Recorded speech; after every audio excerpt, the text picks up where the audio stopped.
Welcome to Basic Brewing Radio for Thursday, May 6th, 2010. I'm James Spencer. Here at Basic Brewing Radio, we're all about home brewing.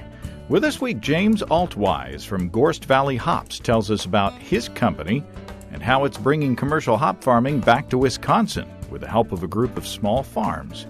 And James fields your questions from Twitter about growing hops at your house. If you're new to home brewing and would like to get into the hobby for the first time, check out our website, basicbrewing.com, where you can find archives of our audio and video podcasts and our DVDs to walk you through basic and more advanced brewing techniques. And you can find me on Twitter. I'm Basic Brewing, all one word. You can find me on Facebook at facebook.com/basicbrewing.james. And our show is at facebook.com/basicbrewing. Thanks to everybody clicking on the Amazon.com associate link on our basicbrewing.com site. Whenever you think of Amazon, think of us and click on our associate link first. It won't cost you any extra, and you'll be helping us to bring you this show, and we appreciate your support. Very much, in fact. We also have associate links for Brew Your Own magazine and the American Homebrewers Association on our site, too. And if that weren't enough, you can find our Basic Brewing iPhone app on the iTunes Store. You never know. We keep on just adding stuff. The beginning of the show is getting longer and longer every week. A little brewing update. I brewed 2 back-to-back extract IPAs for use in the BYO-BBR experiment on Irish moss. In one, I used it, and in the other, I didn't. The exact same beers are as exact as I can make them. Only in one, I used Irish moss, and the other, I didn't use any kind of fining agent, and very interesting results so far. I'm not going to tell you how interesting or why it's interesting, but I'm very much looking forward to what you brew and hearing how it comes out. Very interesting. Just a little teaser there. We would like for you to participate with us in the collaborative experiment. This is the 4th collaborative experiment between us at Brew Your Own magazine. You can find details in Chris Colby's blog on byo.com, and you can find a link to that blog post at the top of basicbrewingradio.com. So just basically you pick out which beer you want to brew and how much and all that. All you got to do is brew 2 exact batches, one with a fining agent, either Irish moss or Whirlflock, and the other without. Or if you want to do 3 batches, do one without, one with Irish moss, one with Whirlflock, or one with – you get the idea. Just trying to figure out what impact, if anything, those ingredients have. Well, before we go into our chat with James, I want to read a couple of email messages relating to this past week's Electric Brewing episode with Jeff Karpinski. This comes from Bill in Windham, Vermont.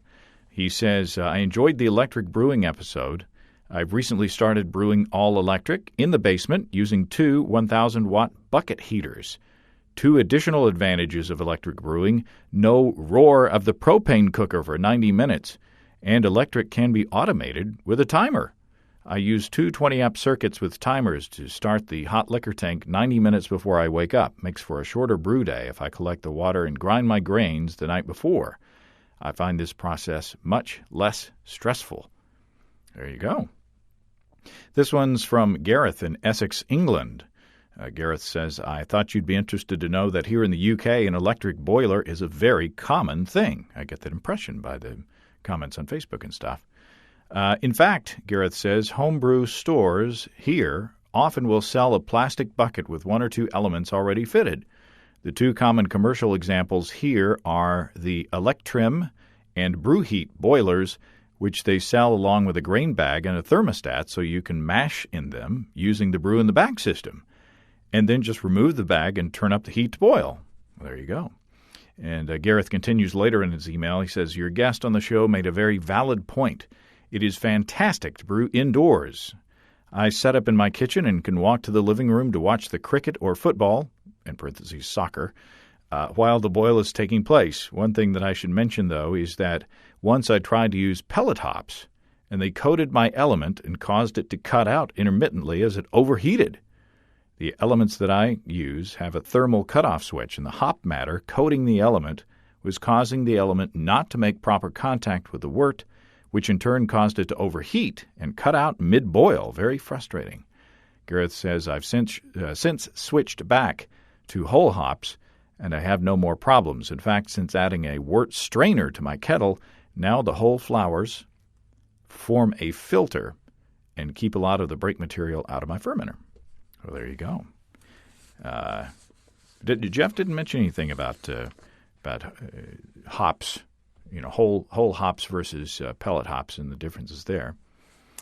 So there you go. People writing in enjoyed the episode, and I appreciate that. I enjoyed it too. And Jeff was kind enough to send me a brew stick. So I posted a picture of myself with my brew stick and posing in a geeky fashion on Facebook. And you will be seeing that in a future episode of Basic Brewing Video. So thanks very, very much to Mr. Karpinski for that. Okay, let's go on to the interview because we talked for a good long time, answered a lot of your questions. Brad Sturgeon is the one who suggested I talk to James Altwies.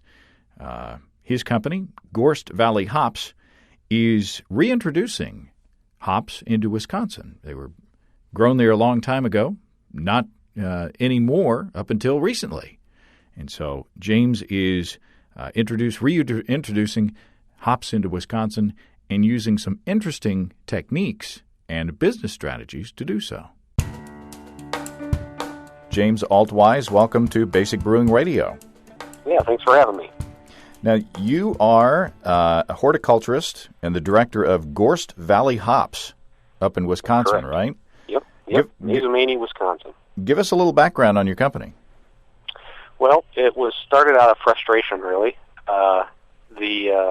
What I've been looking for, like I said, I'm a horticulturist, and I had spent years, close to a decade, doing agricultural research for some ag chem companies in Central and South America, running research programs, and I was really impressed at how some of the local farmers, small plot farmers, let's say, 20 acres, 10 hectares or so, could grow such a diversified, crop portfolio, dozens of different crops on small plots, and still be able to sell them to people like Dole, And I was really intrigued at this, how can they do this? We're in the U.S. so interested and focused on, large-scale monoculture crops. So basically, they didn't get together as a co-op. They don't sell as a co-op, but basically they sell as a group.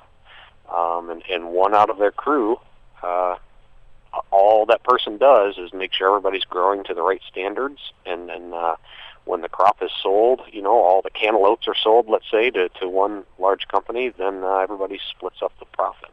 Huh. That intrigued me because I'd been looking, I live here in Wisconsin, did my graduate work here.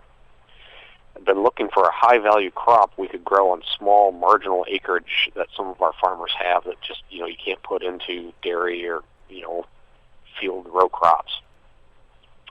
Right about that time, I'm going to say, quote, hop shortage hit. And we're not quite sure it was actually a shortage or a natural shortage, more of a manufactured shortage. And, we've got, close to 70 brewers here in Wisconsin. And when we add up all the breweries, microbreweries up to, your regional brewers in the Great Lakes, upper Midwest area, there's 450 of them. Wow. And a lot of these folks were getting the short end when it came to hop supplies, to the point where they had to stop brewing some of their beers, and that's not good for our economy, or for our peace of mind. So what we did is said, it's kind of the things came together. We were just being observant, and we said, we can grow hops here. We did it once before back in the 1860s pretty well. We can do it again. But what it took was a lot of research into how to do this on a very small scale. These are not 1,000-acre hop yards, as they call them in the Pacific Northwest. We call ours plantations because it's a more appropriate term in your mind when you say, a yard or a field. It's kind of an unkempt sort of, whatever the crop's going to do sort of plot, where a plantation gives you a much better appreciation for the amount of hand labor that's required for raising these things. And we said, you know what, there was just some bad information going around. A lot of things came together regarding our group's technical expertise. We said, we can do this. So let's do it. That's enough talking. Let's get to the getting. And so we started Gorst Valley Hops as a grower. We're a grower. We've also become a processor, so we produce pellets, and we do a lot of outreach. So that's the short story. So you work with so you grow hops yourself, but you also work with contract growers, and you work with growers, I read on your website, with as little as an acre planted? Correct. We have a program ourselves that we call our Charter Grower Program, and that was taken directly from my observations in Central America, where it's a value share program. Gorst Valley brings to the table, our technical expertise. We do all the design work for the grower, their plantation, trellis, their irrigation, all the bill materials. Because, this is new to most people. So, we can bring that expertise. And then, we tell them how to grow the crop, nutrient management, irrigation scheduling, all that sort of stuff. The grower picks, harvests and dries. Gorst Valley takes the dried material. We process it. So pelletize it, vacuum bag it. We have our own lab on premises, so we do all of our own analysis. And we sell it to brewers. And when the brewers buy the hops, we turn around and get basically a cash payment directly back to those growers to the tune of 60 to 70% of the gross value of the sale. Wow. So that does a few things. It gives our brewers the quality hops that they'd never seen before, in terms of, especially in terms of aroma. It provides a high-value crop on small acreage for farmers and diversifies our crop portfolio here in our region. So that's our program. We also do contract processing for folks who are not in the Charter Grower Program. And yes, we have a minimum of 1 acre, and yes, it can be profitable on 1 acre. However, like we tell all of our students and charter members, there is no free lunch here. It's extremely labor-intensive, and it's not something you just kind of do on the weekend for giggles. There is something to do every day on the plantation from about mid-March until September. And as you might expect, harvest is a free-for-all of activity. But it is not for the timid or the occasional farmer to think about. So what happened to Wisconsin grew hops in the 1800s, you say? Correct, 1860s generally. 1862 to about 1870 was our hop boom, so to speak. So what happened back then that stopped that production, and what are you guys doing differently now? A couple things stopped that production. Frankly, people didn't know what the heck they were doing. Hops are, and for any of your listeners who are growing their own hops, whether it be one plant or 100 plants, they're vigorous. They're ridiculous. Mm-hmm. They will completely ravage the soil for nutrients. And if you don't know this getting into it, and you don't understand the management practices, you're going to deplete your soil, you're going to cause pest problems, things of that nature. And that's what happened in the 1860s in Wisconsin. People were coming out of the Civil War. They were looking for a new crop, something adventurous, something, high profile, and hops were coming out of the Northeast at the time due to pest problems they were having up there. And so people got into hop growing in Wisconsin in a major way. 20% of the hops consumed in the 1860s came from Wisconsin. And most of that from one county, and literally it was one corner to the other. It was hop poles, and Mother Nature tends to even out systems like that. So they got mildew problems and they got aphid problems because they had no concept of what it takes to manage these crops long term. And so the boom was over. It's almost as quick as it started. People who got in it made hundreds of thousands of dollars in the 1860s, and people who got in late lost everything. At that time, everything was better out west, so people were moving to higher, drier climates in the Yakima Valley, which is basically a desert, and there it resides to this day. The things that we're doing differently now is that we've got more than one or two varieties to pick from that have been bred specifically to be resistant to the pest pressures that we have in our region here in the upper Midwest Great Lakes, which are going to be mildew, aphids. So if we're smart and we go about planning our plantation correctly, we can choose the varieties that are the most resistant, yet still be vigorous enough to give us good yields that our brewers want. So it's a little bit of homework that needs to be involved here before we get started doing this.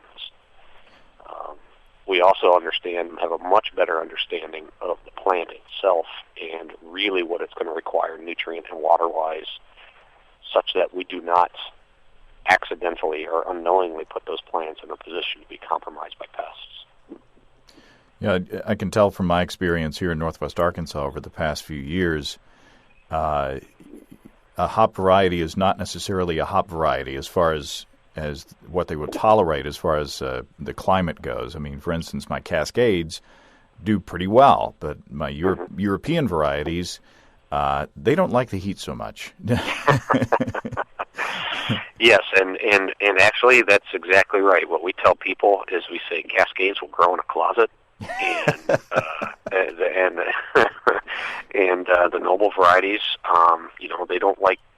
they don't grow if it's Tuesday, we say. I mean, they don't like anything except for the environments in which they're suited to. So what we tell our growers is, you know what?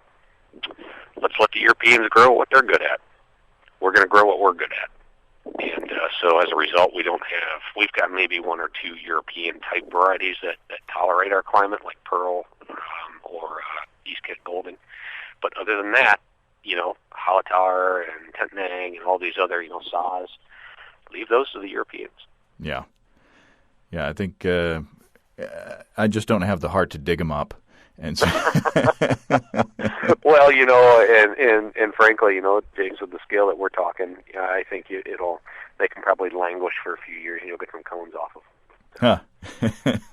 It's another thing to try to expect, to put in an acre of Saws and expect to get anything out of it in my lifetime. So do they adapt over time? That's one of the definitions of a living system, isn't it? Is that these plants will adapt to their environments. However, these are what we call cultivated varieties, cultivars, and they've been bred to do one thing, two things, really well. And it takes several generations for these plants to adapt. And if folks are looking for plants that are really well adapted to their environment, especially in areas where hops were grown historically, go out and look for some escaped wild hops. As these have had open pollination and open, genetic exchange for generations and have developed, attributes that are suitable to their environment. That's a program that we're very active in right now, is collecting this local, what we call wild type genetic stock to see if we can't breed a specific hop to Wisconsin or the upper Midwest. That's interesting. I mean, the hops that we buy, when we buy a rhizome, it is a certain variety, and it's stuck in time because what you've got is a female plant, right? And Correct. You're not going to have cross-pollination. Correct. That's exactly right. The only way really in that situation, to see any improvement genetically or any change genetically to that plant is going to be through mutation. Mm-hmm. And that tends to be more of a catastrophic process. Not something we rely on for genetic improvement. Mistakes aren't always good. Not always good, no. So I was reading, you guys have a different approach to drying hops as well. Absolutely. Let's kind of quickly go through the traditional or conventional approach of hop drying and processing. On a large scale, in the Pacific Northwest, in Germany, Bavaria, Czech Republic, any place where anybody's drying hops in a very large volume, they have to be concerned with basically their cost of goods to, get the job done. So it's really a balance between quality and efficiency. So what we know is that the alpha-beta acid complex in hops start to decompose, appreciably decompose, noticeably decompose at about 140 degrees Fahrenheit and higher. And since that for years that's been the primary driver for hop production, just the bittering, the alphas, that's what the entire process is geared towards. Dry these things as quickly as we can without completely destroying them, and with a trade-off on quality for volume. And that's what, as I tell people, I said, well, it sounds like you're beating up or you're bashing on that process. No, I'm not. That's what the system demands. We have an opportunity as small growers to do something different because time constraints aren't necessarily as critical for us as it is some of these extremely large producers. We can take the time and dry at a much lower temperature or no added heat whatsoever. Because what happens is above about 100 degrees Fahrenheit, you start to lose essential oils. And frankly, that's what gives, the spice and the nose to hops. It's not the alpha acids. You taste those as bittering, as bitterness only once they're isomerized in the boiling wort. Before that, they have no taste and no aroma. So the aroma, the odor of hops that we, attribute to all things that are good, that's coming from the oils. And if we dry too quickly or too hot, we lose those. So our process is based completely, solely on preserving the absolute highest quality possible. So that means little to no heat addition. And do you? It looks like to me from your website that you have sort of decentralized the drying process. That's exactly right. Again, it's focused on quality. You've got literally hours, and it's not dozens of hours, it's single hours, once that cone is removed from the plant to get it in the dryer. And most of the quality loss occurs before that hop cone gets down to about 20% moisture content. It starts at about 80%, and we need to get it dried down to about 20% in a few hours. Once we get below 20% moisture, now we've got a little time. Good news is that it's pretty easy with ambient, air temperatures in our regions to get from 80% to 20% pretty quickly. Mm-hmm. Without really much addition of energy. It's that last, going from 20 to 8%, that requires the effort, so to speak. That's, the last bits of water want to hold on the tightest. So it's a dance.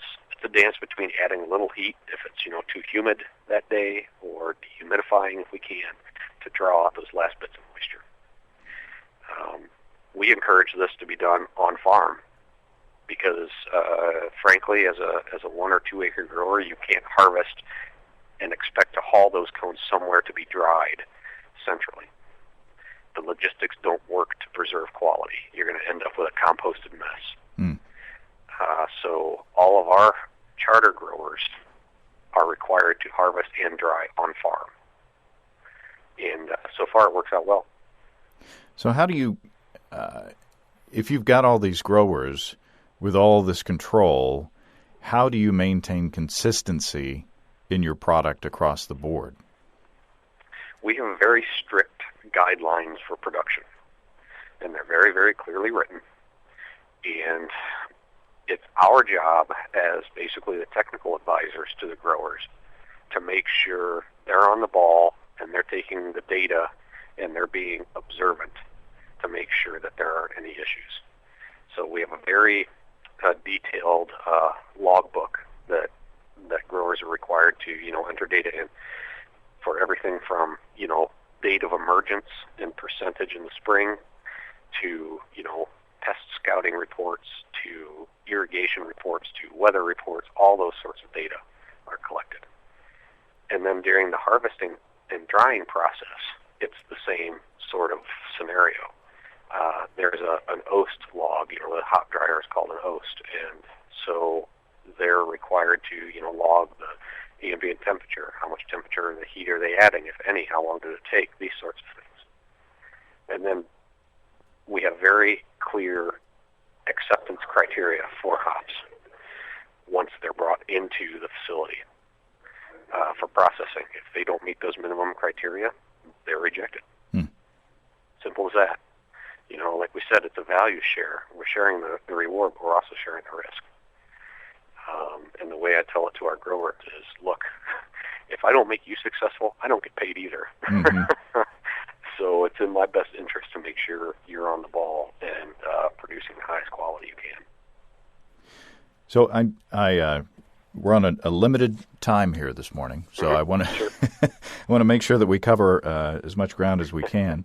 I've tweeted. You can always have me back. Yeah, well, this is true, and we will see you at the National Homebrewers Conference up in. Yes, we're speaking.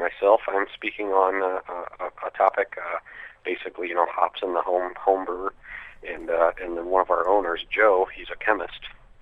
He's one of our owners. He's going to be talking about hop chemistry in brewing specifically, so it ought to be very interesting. Well, there you go. Well, let's dive into the questions from Twitter. Yep. Got a bunch, and some of these are fairly basic, but you need to know the basics if you're going to grow hops successfully. Jonathan asks, what is the minimum amount of space per plant for those with space limits? Well, I know people that are growing hops in 5-gallon buckets. What we have to understand here is that, well, obviously it's a vertical plant, so you're going to want a trellis for optimum production now. You're going to want a trellis that's at least 16 feet tall. And just remember, you can grow these hops in a space as small as, a 5-gallon bucket. The smaller the space that you're growing them in, especially if they're containerized, the more often they're going to need to be watered and fertilized. Mm-hmm. The smaller the container or space, the closer you come to a hydroponic system. In the field, not a problem. We basically got 36 square feet of soil surface area per plant is what it works out to be. I don't want to see plants planted any closer together than about 3 feet. That's just more for airflow and for sunlight and shading issues. So. And you talk about fertilizing. Ken asks, what can we do to hops in the spring for a better harvest? So what kinds of fertilizer do we use for hops? Hops are, speak as a plant geek right now, and less of a beer geek. Hops are an incredible plant. They grow so fast, literally, in our plantation, some of our varieties will grow 60 inches a day. That hop plant is growing from, emergence in mid-April to full vegetative height and vigor in July. Mm-hmm. So you're talking 16-plus feet worth of biomass in just 6 or 7 weeks. Think about if we were growing that quick, how much we'd need to eat and drink. It's the same thing with hops. Hops, once they start flowering, and they only start flowering after the days get shorter, so after June 21st, really. It can happen sooner than that in some areas, but generally once during short days. That plant's done taking up nitrogen. So any fertilizing you're going to do needs to be done, I would say, before that plant reaches a third of its projected height or vigor. Hmm. In our area here in Wisconsin, that means sometime around the end of May, I'm fertilizing, and I'm fertilizing all at once. Same thing with water. These hops are going to need a lot of water. A mature plant in a very dry week can consume up to 37 gallons of water. Wow.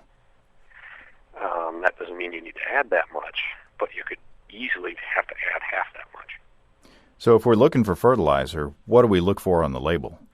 Well, you're looking for your NPK value is what we talk about. N, nitrogen, P, phosphorus, K is potassium. Hops need anywhere between, now we measure this in pounds per acre in the agricultural system, and I'll tell you what that means. How much, James, just tell me how much I need to apply, right? Yeah. Well, it depends on variety. If you've got a less vigorous variety, you're going to need less nitrogen. It's just not going to take it up all that fast. But if you've got something like a Chinook or a Nugget that's just crazy, and we'll snag on anything that walks by, then you're going to need a lot more. So we measure this in pounds per acre, and generally we're saying these hops are going to require anywhere between 90 and 150 pounds per acre of nitrogen per season. And it's really going to depend on the analysis of the fertilizer as well. So here's an easy answer. Go to our website, read some of our past newsletters in which we talk about how to calculate your fertilizer needs. And it'll walk you through everything you need to know to figure out, A, how much fertilizer I'm going to need, and B, how much water I'm going to need and when I'm going to need it. Do you get down to the scale of home brewers and the one bucket? Yep, absolutely. It's, the equations scale for, 5 square feet or, 50,000 square feet. So Chad up in Massachusetts asks, what are the ways to spot nutrient deficiencies, and what are the solutions there? I mean, how do you tell if you're not giving your plants enough food? Well, nitrogen's going to be pretty easy. They're going to turn yellow. And it's going to start with the oldest leaves first, so the ones at the base. And we'll see this anyway in late season as those leaves get so old. They become a nutrient bank, so to speak, and the plant starts drawing upon those nutrients. If you see those that's the hard thing about nutrient deficiencies, is that a lot of the deficiencies all look the same. It's not an easy thing to spot. Your biggest issue is going to be nitrogen. If you're not putting on enough nitrogen, those leaves are going to get yellow. They're going to go from that, that pine green colored leaf to a kind of a lime colored leaf to a yellow green, and then to a yellow, and then they're going to get dry and fall off. Nitrogen, because the plants use so much, that's what you're most likely to see, and that's directly impacts yield, so how many pounds per plant you're going to get. Cascades grow so quick in the spring that they'll grow faster than they can actually take up nitrogen. So they'll look like they've got a nitrogen deficiency, but there's really plenty of nitrogen in the soil. They're just growing too darn fast. In the early season, if they're looking kind of lemon yellow or yellow green, give it a week. Let the plant actually, catch up to itself and see if that color doesn't darken up a little bit. If it doesn't, and it stays in that kind of yellowy, sort of anemic plant-looking color, then we got to get some fertilizer on there, and it's usually nitrogen. I guess my cascades are doing pretty good because they're about 12 feet tall, the tallest vines now, and everything's green, so everything's looking good so far. Do you really need to trim back the initial sprouts? I mean, when you have an established hop crown, in the spring it's going to look like a shrub. All these different, all these several vines coming up at the same time. Do you really need to trim those out and just select a few to run up the ropes, or can you let them all go? Well, it depends. Do you want to be picking for 3 days or 1 day? Because really your volume of yield isn't going to change much. It's just the size of your flowers are going to be directly impacted by how much vegetative matter you have. So if we also, hops have what we call a very strong apical dominance. So what that means is if you can train up 2 to 4 vines to go, up high, that are much taller than everything else, they're going to suppress vegetative growth underneath of them. And it's going to take all those resources that it's taking up, nitrogen, water, potassium, and it's going to pump those into cones instead of other vegetative matter. So the answer is what I do is I like to see the 4 strongest pines trained onto the twine and everything else snipped off. Now, once you snip off the tip, the growing tip of a vine, it stops growing. It's done. It's not like that pine's going to grow back. Right. So if you're after optimal production and optimal cone size and quality, then you're going to be trimming those other smaller shoots off and allowing those ones that you train to go high and fast. That question was from John in Utah.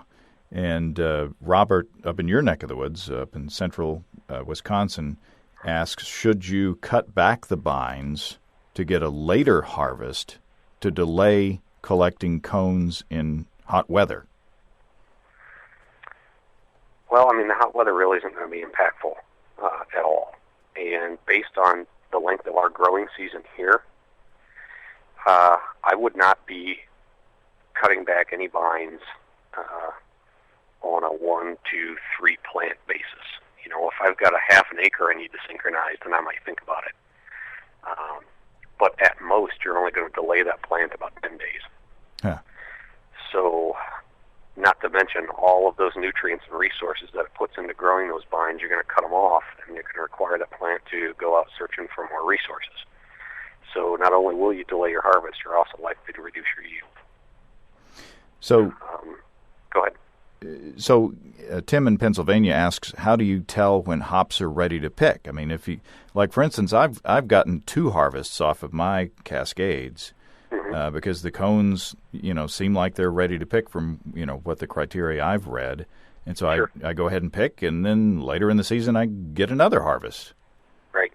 It depends on, the flowering period for hops is not synchronized, so the whole plant doesn't flower at once. The flowering seems to occur. It's not directly related to this, but it's just kind of anecdotally. Flowering seems to occur first closest to the center of the vine, and then kind of a little bit later as you move out on the side arms. I haven't seen this, but that's what I've read. So, I mean, it's perfectly reasonable to think that you're going to get a harvest, and you can do what we call, selectively picking, or, cherry picking. That's where the term comes from, is picking only what's right, picking only the cherries that are right and leaving the rest behind. In a small, backyard grower case, that works fine. Mm-hmm. And, you may see a 10 to 14 day delay in maturity. Now, what we tell people at the beer fest that we go to, we generally have booths and whatnot set up for educational purposes, and we have hops there that are ready to go. How do you know when to harvest? So we pick a cone off and we rip it open. If that lupulin inside is like yield sign yellow or school bus yellow, it's ready to go. If it's kind of yellow-greenish a little bit, nope, you got to wait. And if it's kind of tending more towards yellow-orange, you're probably gone too far. A lot of folks say we should have that hoppy aroma. Well, that's true. That's going to come with the territory. But that yield sign yellow or school bus yellow, as we say, is your single largest key to harvest time. So is the paperiness of the hop cone any indication? That's based on variety and more on environmental conditions. Don't be fooled by paperiness or when the cones open up or things of that nature, because, while that cone's still attached to the plant, it goes through various water cycles that can cause those bracts to open up or close down and things of that nature.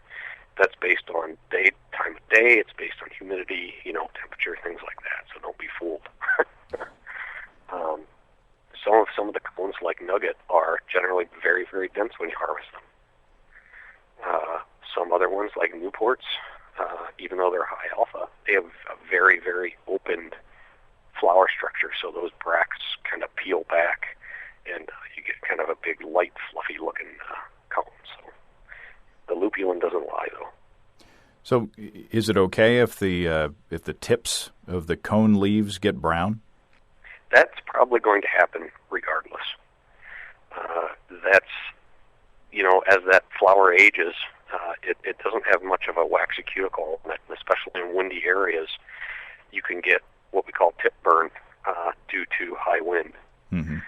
And it just wicks the water away and dries out that tissue. And the tips is where that's going to happen first. So odds are you're going to see some of that. If the entire bract is turning brown and kind of got a mottled, scaled appearance, then you probably got a disease issue. Hmm. So let's talk about pests.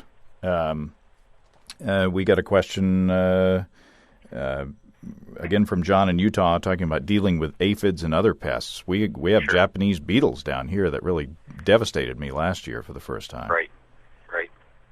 So what do you do? I'm a lazy farmer. So being a lazy farmer, I'm most interested in integrated pest management and allowing beneficial insects to do my pest management for me. So we have a very aggressive, what we call IPM, integrated pest management approach. And what does that mean? That means putting out plants and introducing predator species that feed on aphids and mites and things of that nature.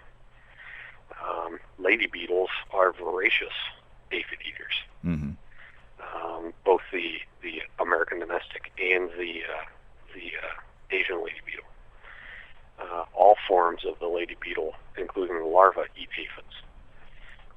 So do lightning bugs. The fireflies. Basically, the lady beetles are only active during the day, but when they go to bed, the fireflies take over, and they continue feeding. So I would advise your listeners to look into beneficial insects as a means of pest control. Also, I'd look into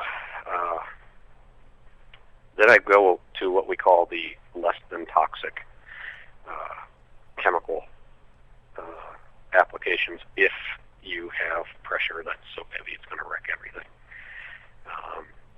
If your plants are crawling with aphids and mites and they look like they're going to get shredded and they're just wilting brown, then we got to do something.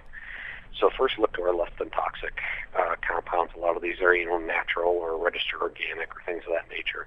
But basically what I'm most concerned with is that we don't kill off our predatory insect population like we would with, a lot of the over-the-counter,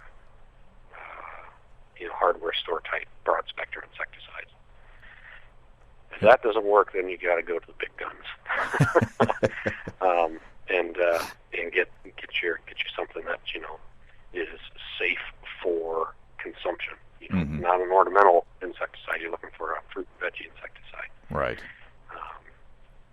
Honestly, I think it takes all of these approaches to have a well-managed plantation. When it comes to single plants or dozens of plants, this is only a healthy predatory pest population is only going to help the rest of your issues in your landscape. So yeah, the Japanese beetles. You're out to luck. you can get 100 ladybugs too, and it's not going to take out a Japanese beetle. Ladybugs and Japanese beetles, no, that ain't going to work. I think I'm going for the big guns this year. Unfortunately, right now, that's really our only option with Japanese beetles. Yeah. There's one predatory insect that I've been reading about that apparently will feed on Japanese beetles, but I haven't been able to find it commercially, so I'm not even going to mention it. And then there's another process. If you've got a severe Japanese beetle infestation, get together with your neighbors and go buy some milky spore disease that is directly, basically devastating only to the larval forms of the Japanese beetle. That takes a few seasons to work to really get the population under control. But for biological controls, that's really the only option. Other than that, plant a bunch of distraction plants like roses. Things that they'd rather munch on instead of turning your big giant hop leaves into lace. Yeah. And that's what happened last year. Yep, exactly. And they'll do it in a heartbeat. Yeah, for some reason, my wife values her roses and crepe myrtles over my hop plants. I don't understand it, but well, we got to have a little meeting. I'll call you in on that. Yeah, no problem, not a problem. So yeah, unfortunately, especially in locations that are close to urban centers where there's a lot of especially a lot of manicured lawns, we're going to find a high concentration of Japanese beetles. Yeah. And pasture land as well. So, mm-hmm. Well, one more question, because I know speaking of meetings, I know you've got to go to a meeting. Yep. But how does a home brewer get his hops tested? This is from David in Ellicott City, Massachusetts, I believe, or Maryland. I can't read my writing. How does a home brewer get his hops tested for alpha acids? That's a good question. And up until about a year and a half ago, I had no answer for him. That's one of the reasons we opened our lab up to home brewers.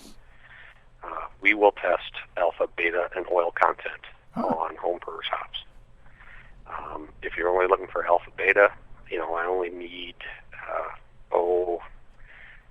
say 20 grams of dry hop cones. If you want oils, we're going to need somewhere around 200 grams, which is a lot of times your entire harvest. So, alpha beta analysis, moisture content, we can do all of that as well in our lab at home brewers. Are those dried weights or wet weights? That would be dry weight. That's an 8% moisture content dry weight. And if you want to know how to determine moisture content accurately, and your hand is not a moisture meter,